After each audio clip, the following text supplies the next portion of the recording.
கமலாசனம் வீற்றிடும் கண்மணியோ வருவார் குறை நீக்கிடும் வைத்தியனோ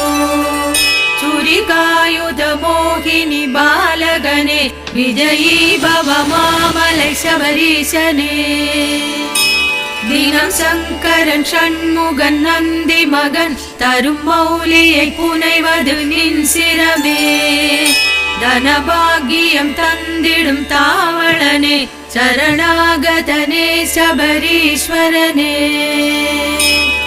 படியேறி வரும் அடியார் முடியை பரிவாயிரக்கும் பரிபூரணனே நொடியில் பலிதம் தரும் பார்வையிலே துளிதான் படுமோ சிவதேசிகனே படிகாய் சிதறும் நடை பொன்படியே விதிதான் சிதறும் வினைதான் தொடராது